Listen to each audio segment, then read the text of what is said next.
Hey YouTube, Hester781. So, the time has come. I can't put it off any longer. Well, I could, but I don't want to. I gotta tackle this oil leak. It's the sump gasket. I've confirmed it. And as much as I keep adding oil and doing nothing about it, it hasn't gotten any better. So, right now, I have it up on these ramps because look under here. This is just a state. And truth be told, I already pulled it into the shop because I was just gonna, say screw it, I'm gonna just get dirty, but because I already had my hoses shut off for the year. So it's actually almost 78 degrees today, so I figured suck it up. You can put the hoses away again and re-winterize again, but you're gonna be dirty for a long time if you don't. Makes for a cleaner job. Whatever. Let's get into it. I don't know how much you guys are going to be able to see, but...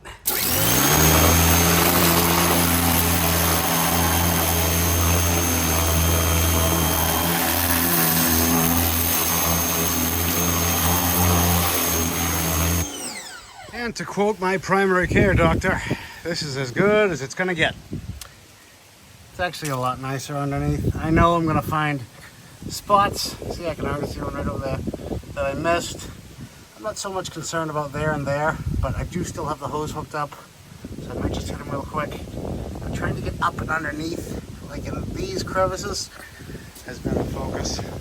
Also the plate where it sits down here. Just anywhere I'm going to be leaning and trying to fish my arm in, but she cleans up nice.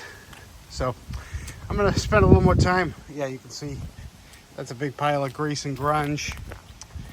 So spend a little bit more time underneath and see it back inside, let it drip dry. And a little helpful tip for whenever you're pressure washing large, awkward areas like this. Once you're finally done, or think you're done, turn the power off. And then you can sort of hose everything down with the nozzle, which is just enough to sort of push off the edges, but not powerful enough to throw it back and forth like you keep doing when you're pressure washing. John over at Farmcraft 101, he showed me this little trick, and I feel like it was light dawning on Marblehead. What about you guys? Well, I don't want to say I did a perfect job, but this is probably the cleanest it's ever been, or the cleanest it's been for a long time. Anyway, believe it or not, I already cleaned it once, and that was the first time I said, oh, I'm just going to change this gasket right now. Yep. As you guys know, the shoemaker's kids go barefoot. And what that means is everything else, when you're good at something or, something interests you, it just kind of, time gets away from you. Oh, what the heck? You don't need 2 exhaust bolts. That's overrated. Yeah, I mean, everything else just kind of, a friend calls, needs help, he needs his machine now, this thing runs. So, what just leaked? A whole bunch of water. Interesting. All of a sudden I heard running water. So, I'm going to let this thing drip dry overnight, just because I'm exhausted. Believe it or not, my back's not been doing the best. Surprise, surprise. And, at least get the oil draining, I think, and we'll turn you on in the morning. And it's the next day. I had the oil draining overnight, just sort of let it drip itself till it was down. And it's black, but no metallic, no wavy in it. So, I don't know, I don't know. Should be embarrassed to say it, but I've only changed the oil in this thing once since I've had it. I think it's going on 2 seasons. And the reason for that is it leaks. It leaks, every time I use it, I have to add oil. So it's kind of been like a rolling oil change. And I kind of just kept saying to myself, oh, I'll change it. Once I'm going to do that gasket next week, and then I'm going to have fresh oil. And, you guys know how it works. So the astute of you may also notice that there's a cover supposed to be here and a guard. So I did not know those were supposed to be there until I started looking around online and seeing pictures. So I actually ordered them from Jack's Small Engines. Even got the little Husqvarna H that I know I'm going to put on crooked. These things are what took a year to come in. I mean, I'm just glad I could get them, period. But, yeah, I like things to be right. I like them to, obviously it needs the protection down there because my, dumb self is definitely liable to take out one of these hydros or the pulley or something on a rock. And back here, I mean, that's just so my neighbor goes, wow, what's that unit? Yep, that's a Husqvarna. And he just hit a tree. So anyway, what do we got to take off? This oil line just kind of slides out from under there. Take off the positive from the starter, the main engine harness. These cables seem like a good place to start, huh? I'm also going to... Why is that wet and oily? Did I just not spray it? I don't know. I'm also going to take a peek in the carb because every time I start this thing, hot, cold, or otherwise, it needs a little bit of choke. I also have to change out my pulse line because that could also be contributing. Probably not, but why not do it while I have it out? And yeah, that seems like a good place to start. Let me get this cover off and we'll get these cables off. All right, so I kind of shut you guys off for some of the boring stuff. Just taking out all the 3/8 bolts around the shroud. This middle has to come off. These are Torx T30.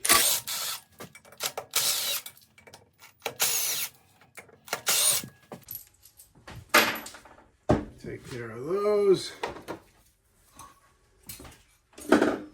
So, by the way, don't know if you guys know this, but Briggs was actually mighty nice here. You take these little bolts out once per season, at the beginning of the spring, and these little covers will come right off, and you can peek inside for a mouse nest. Very, very handy, because these engines are notorious for mouse nests. So what do I have left? Anything over there? I think it's just this and this are the only two things holding this in. Watch the irony right now. I take this off, I got a huge mouse nest. Everyone say, oh, practice what you preach. We good? Sweet. And I don't think I see any mices? Plenty of dirt. Oh, there is some just dirt and debris down on the fin, so I'll have to give this thing a good blowout. I have a lot of dirty, not good grass in my yard, so I'm not surprised in the slightest. All right, let's get these cables. So everyone has their own way of doing this, but I just kind of take a scribe, or if you have a razor blade, you can do that. If you have a paint marker, probably better. But just put a little mark in the sheathing, and that'll help you line it up once you go to take them, put them back on. So T27. That wasn't the tightest either.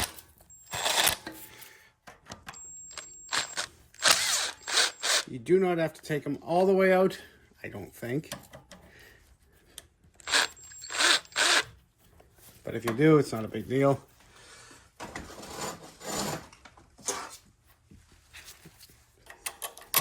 There we go. All right. So she's out. Come on. All right, that's done. And now the bottom. Don't think I gave myself enough room on this one.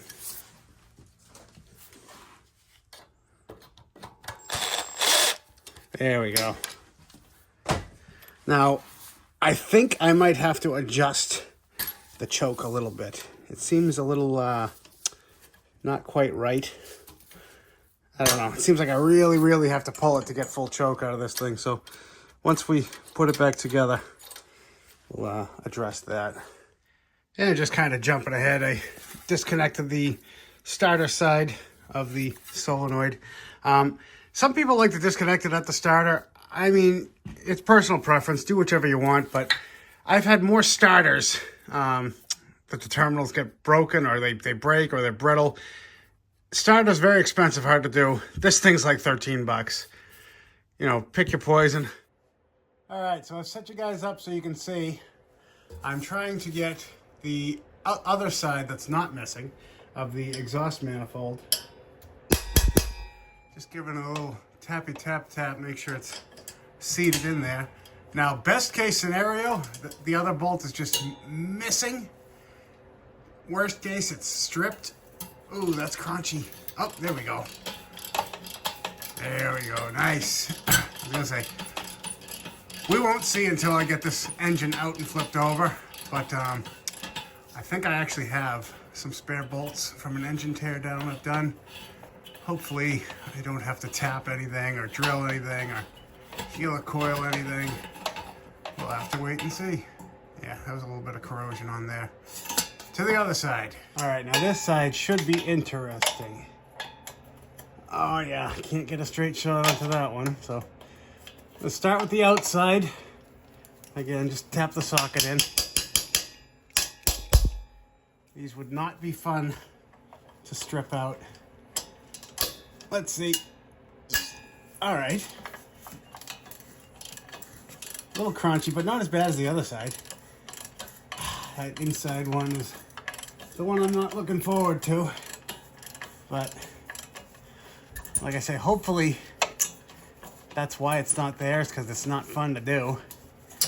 And where this back guard is missing, I wonder if he hit something at some point and had to put a new exhaust on or what. I just don't know. All right, gonna try to get it with the built-in swivel. Ah, not enough. Let me see. Just gonna try to tap it in.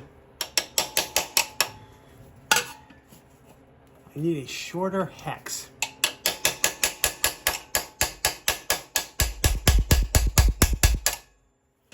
All right. I'm just gonna go nice and easy. It already looks like it's been... Ah, there we go. Uh-oh. It doesn't feel the best. I am definitely catching that on an angle. I don't know if it's picking it up on camera, but we're winning though. It's coming out, it's coming out. Can you guys actually see what I'm doing here? I got my headlamp on to throw some light for you guys, so when I look up to see if you're looking, it looks like you're not. Okay, let me wrestle with this. I'll turn you back on in a second. All right, jumped ahead a little bit and just took the slack off of the belt. I'm gonna try to drop this PTO. Unfortunately, I don't have a straight shot, but hopefully this isn't gonna fly off and hit me in the teeth.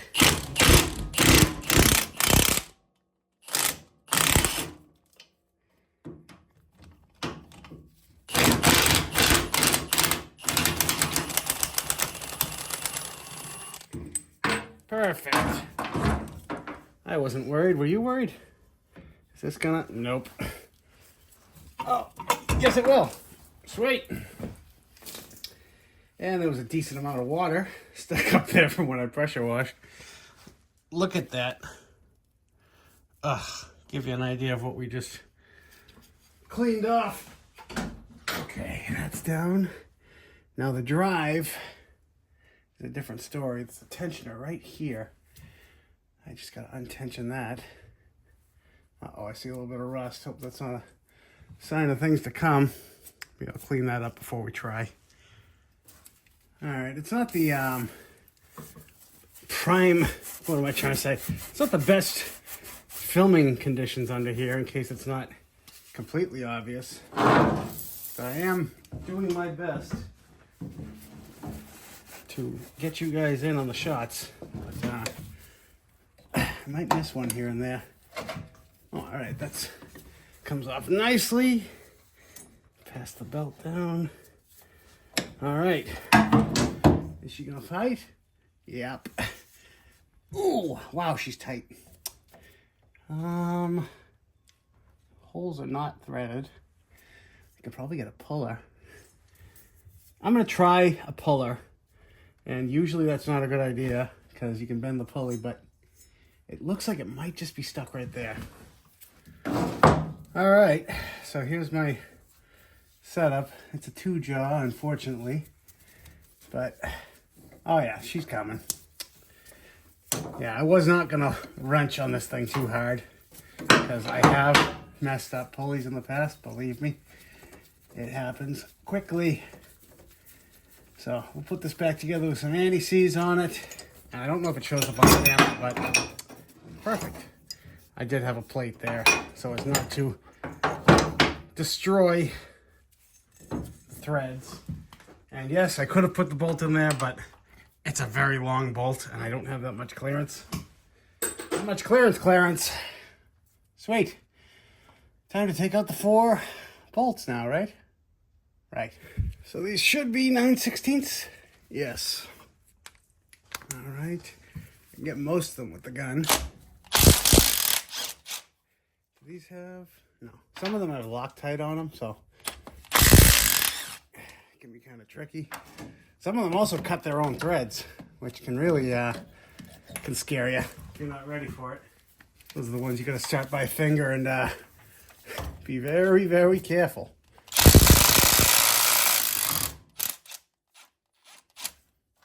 There's number 3. One more. Right in front of the camera, right?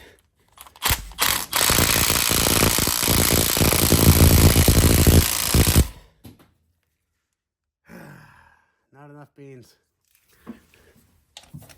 The extension just takes away, ow, so much torque from the bouncing and the vibrations. I mean, plus it's only a little M12 gun, but it's a confident little thing for its size. Done. All right, is there anything else left under here? Someone's screaming at me right now saying I forgot something, but let's pull this pig. What a damn mess. Yeesh. Oh, she's out. She's upside down. Let me wipe this down a bit and turn you back on in a second. All right, well, that's a good place to start as far as cleaning. I just wanted to get around the gasket so that a bunch of crap doesn't fall in as soon as we take it out. Oil filter and oil cooler, this is all going to come off with the sump, so don't worry about that. You do, however, have to disconnect the governor. So I've already given myself a mark. You guys can't see it, but I'm going to show you how to adjust it afterwards, just in case you forgot to mark it or whatever.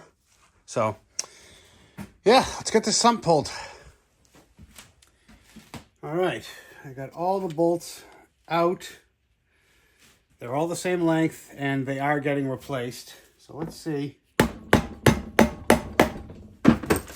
We can just tap.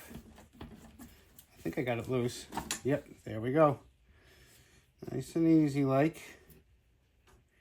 Probably should have taken the oil pump off, huh? Oh, hindsight, right? We're turning back now. And flip. All right. Success. Oh yeah. Let's let me show you this gasket. So right here, you can see exactly that gasket has just left the chat. That's gone. Over here was on its way out too. There's actually a whole updated kit for this by Briggs with new bolts and everything. And here, yeah, here, this is the side where it was all leaking out. Everything else doesn't look so bad in here, huh? Still a decent amount of oil in there, so I gotta sop that up. But, all right, let me get some of this cleaned up and turn you back on in a second. So I've started to clean up the gasket surfaces, and what I use are these 3M Roll-Lock bristle discs. They go up and down in, what's it called, grit. White is the least abrasive, green is the most, yellows are nice in the middle. They are fantastic. They take very little RPM, very little effort. I'm going to try to do it so you guys can see in real time, but you can see where I've already done a little bit. And I'm not even pushing. And that's gorgeous. Nice and smooth, no scratches, no scuffs. You see the lines? You can't feel them at all, trust me. I've been using these things for years. Now, before we get carried away, this new kit does tell you to go around and check for flatness with a straight edge. I mean, you're basically just looking for some sort of a light gap in between. I can't even attempt to show you, but I have gone around to each and every, in between the two holes, and I don't have any gap whatsoever. It does give you a gap of 3 to 5 thou. So that should be good. I'm going to do the same on the sump cover, though, just because why not, even though it doesn't really say that. I don't work for Briggs, so I don't actually know the reasoning behind this. I don't know if they had a slew of sort of warped blocks come through, but I mean, even if it was, we're not going back now. So, gonna spray my high-tech gasket sealant on the updated gasket that was nicely folded by the people in the shipping department. It should be fine. Everything's fine. And before I do go putting everything together, I'm going to take that oil pump apart. All right. Gasket's nice and tacky. See if I can get this on in one shot. Probably should have started on the engine side, huh? Yeah, hold on. Yeah, it just made more sense to swap these dowels, because this is the, you know, gravity's working against me at the moment. I mean, it's been working against me my whole life. But, all right. What am I forgetting? Should I take the piece of paper towel out of there before I do? Speak now. Okay. Nice and easy. Don't roll the gaskets.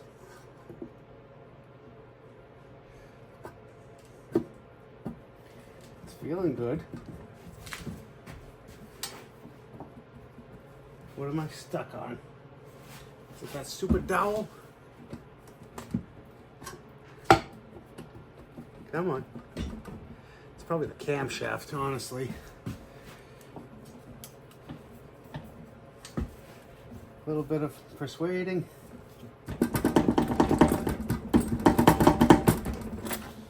Come on. All right. Stand by. All right. Well, all you missed was I got my little seal roller tool. It just kind of went around because I thought it was getting hung up there, and then boom, she fell right into place. Perfect. Okay, now I'm going to throw the new supplied bolts in. One thing I did not show is you need to blow the holes out with brake cleaner. Make sure they're nice and dry.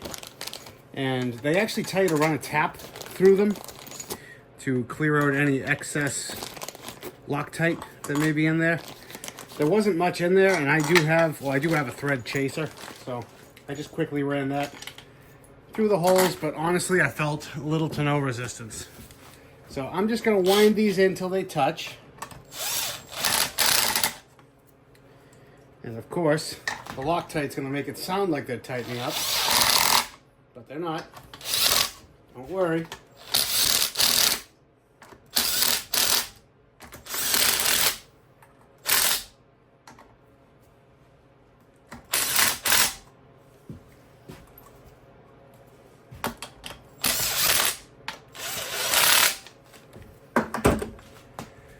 Perfect. Okay, now the torque, the final torque is 325, and it tells you to sneak up on it in thirds, which would be 108, 216, and then 325.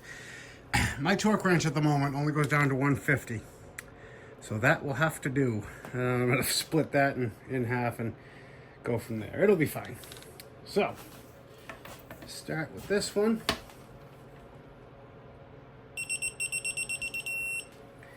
All right, one, and then I'm probably going to speed this up for those of you who want to see, but don't want to watch the boring stuff. 2, 3, 4, 5,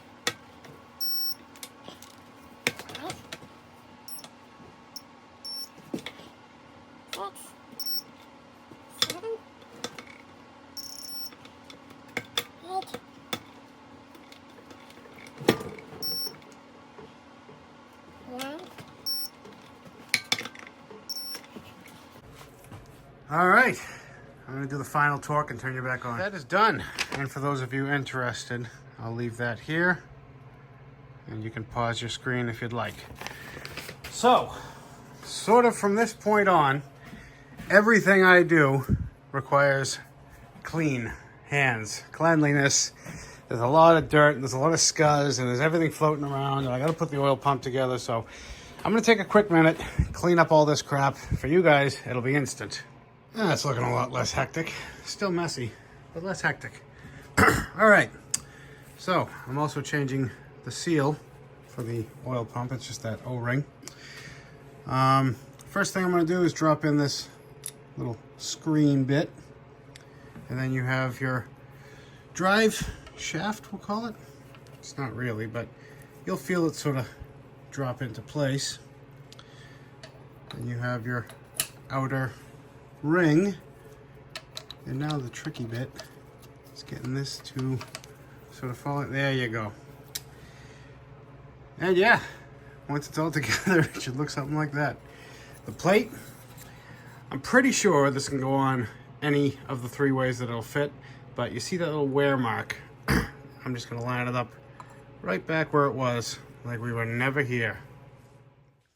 By the way, I did take a peek at our exhaust, and can't really see well on camera, but threads are there, and you can see it looks like it was leaking a little bit of exhaust. So someone at some point either got lazy or it fell out, but oh well, we're gonna replace it now. And no better time. Change the oil filter. They did not need to make this so hard to get at. I shouldn't really say anything. I'm sure someone out there is telling me about a Kohler or a Kawasaki that's 10 times worse, and this is a walk in the park, and anything I say is wrong or slightly incorrect, but I don't know. Just the harder you make it to do something, the less likely someone's going to do it. Not saying me. I'm a saint. So, just gonna put my oil absorbent pad underneath, which is much more likely to catch the oil than if it's off to the side. But yeah, that's my 2 cents. It's not the worst to get at.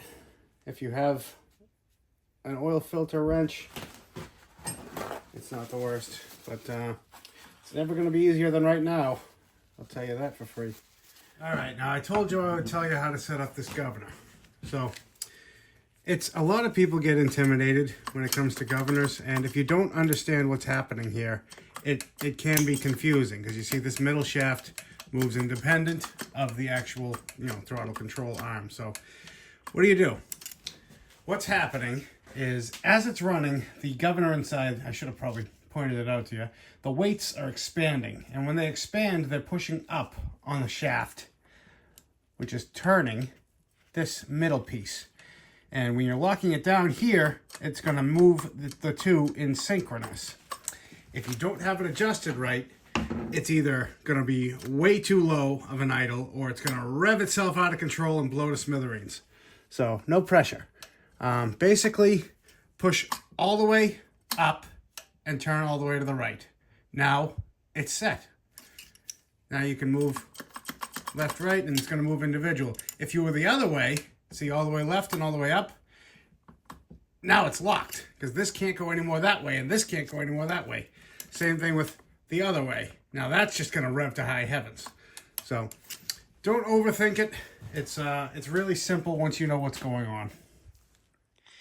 And I'm just taking a few minutes while this is out and sort of wiping it down a little. I popped this tin off. There was a bunch of crud hiding behind there. Got this all cleaned, wiped down, ready to go. Just about ready to drop her in. Like a glove. And she's back in. I got her lined up as best as I can by eye based off the paint marks. And well, it looks like I got pretty close, at least on this front one. Yeah, this is something you do not want to rush. Like I say, take your time. Little wiggle here, little wiggle there. You don't want to just think you're caught and send it with the gun. This is a job you kind of only want to do once.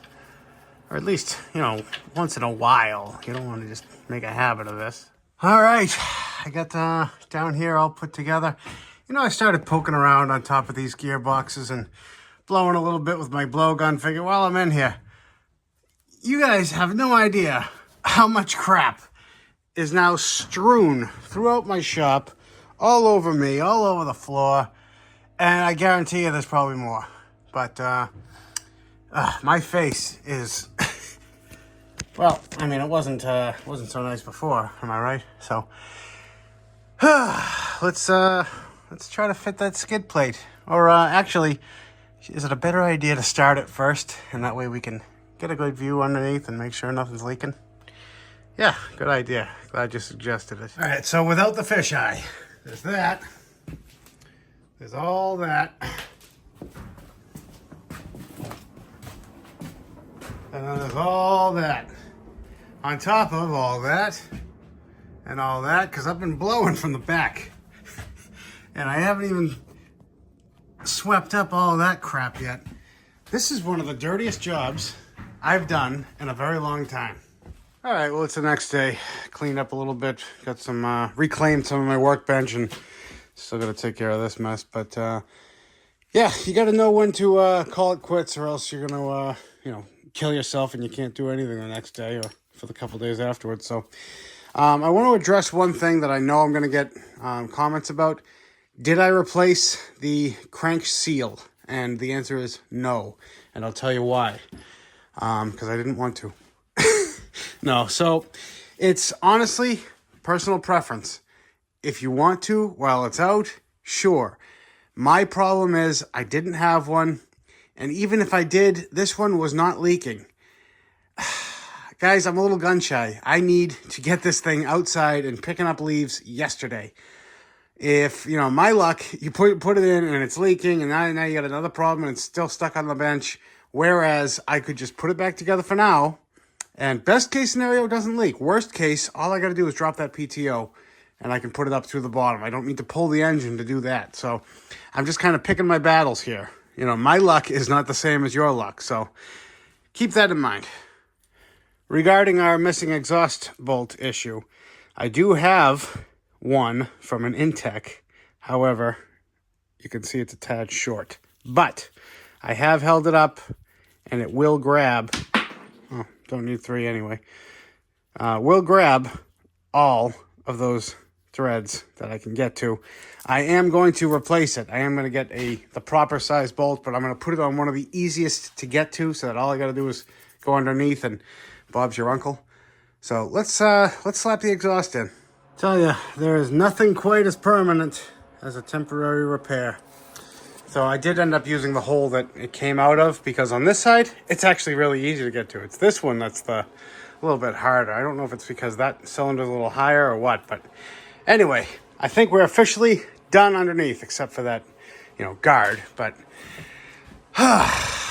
part of me wants to just quickly throw oil in this thing and see how it does and how it runs. But the other half is just like, take your time, put the hoses back on, change the fuel filter, do it right. It's a constant battle. And I've had this thing sitting on the frame waiting to get dropped and lost. So before I get carried away, let's get this thing changed out. You want to go easy so you don't rip it off and have to take the valve cover off. That was, if that wasn't gone, that was going to go this season. Probably mid leaf pickup with my luck. So just make sure everything's nice and clean. I blew this off. Wipe it down so you don't drop any crap in there.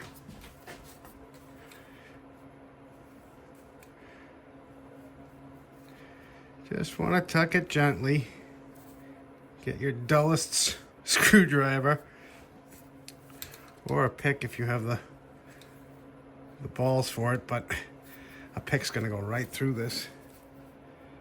God, it's a tight fit, huh? Plus you guys are standing right where I wish I was. Oh, hey, one last little push, and we're in. Sweet.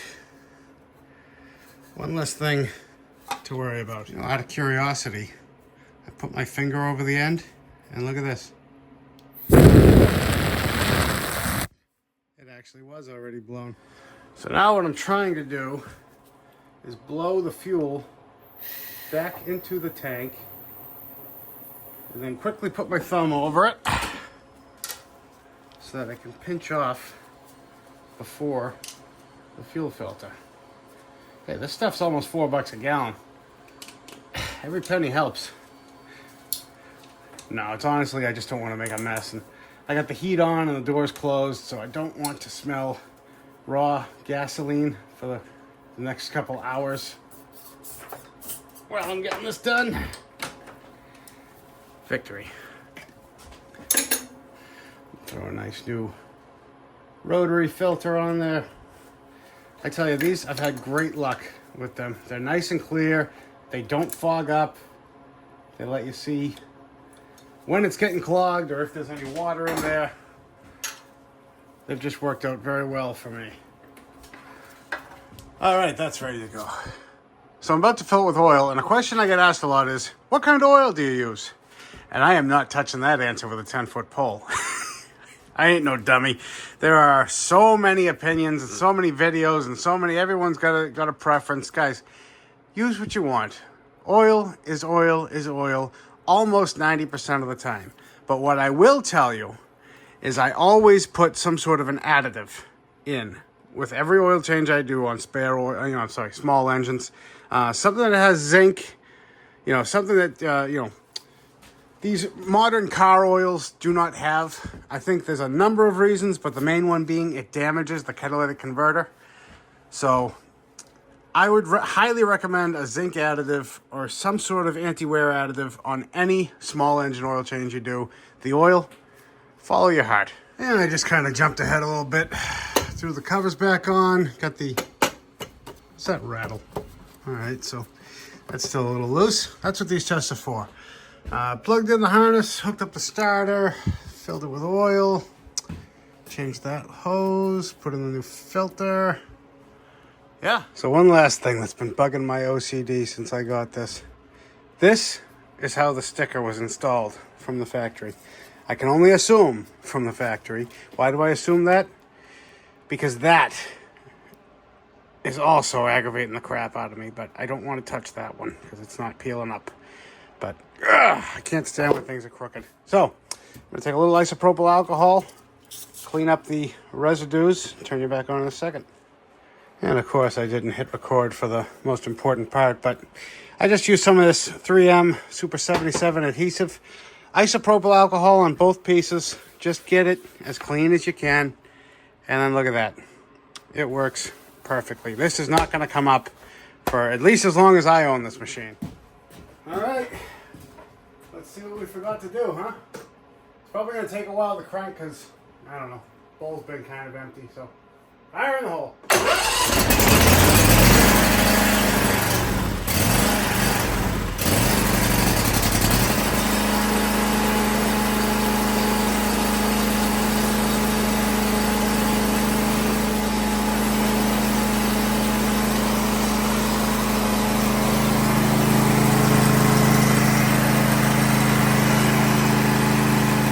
I'm just going to let that thing run in there maybe a half hour or so, get it nice and hot. But as you can see, fall has fallen. It's usually never this much this fast, but guys, this all came down in about 2 weeks. I mean, we still got a lot to go, but yeah. You can see I've been making piles for my kid to jump in. And, it's a killer. So the other project I've been working on, so they're building a garage, as you guys know. I kind of borrowed his excavator with his permission, don't worry. Pushed down a couple trees back here and cut up the lumber, stacked it up. And what I do is I drive here with the zero turn of the leaf vac trailer, and now I actually have room to pull up, back in, dump all these leaves. Believe it or not, this whole area from the tree to this tree will be filled, blown back and filled by the time this season's over with leaves. Now I got a nice little turnaround there. So slow but sure, it's all coming together.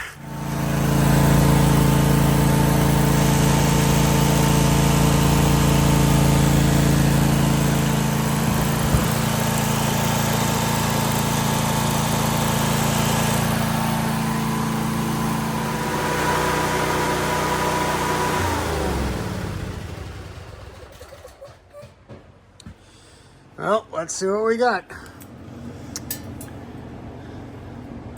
Well, under here is dry as a bone, but here's where we were concerned. And I can't get this thing to focus. Come on, zoom in.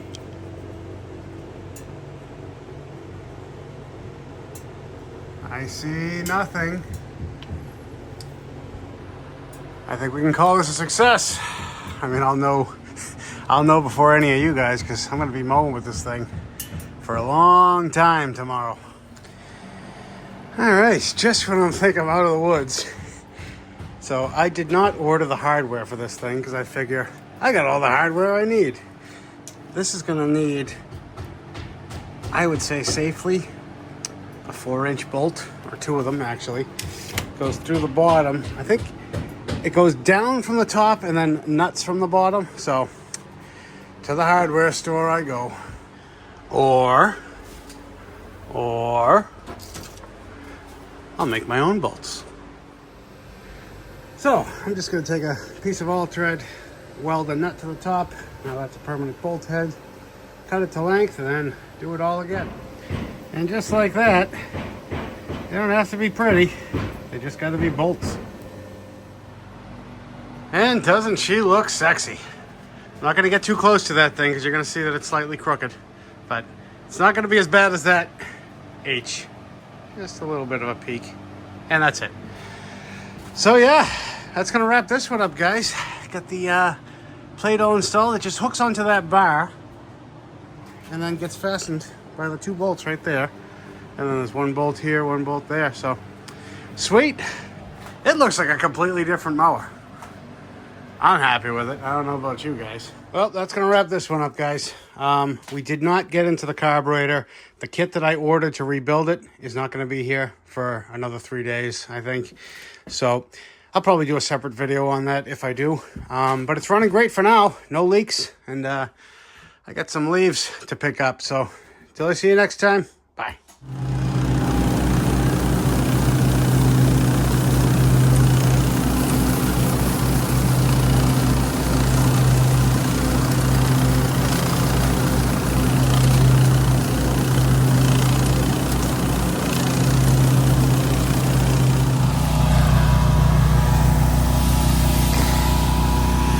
This trip number 1. Got a long way to go.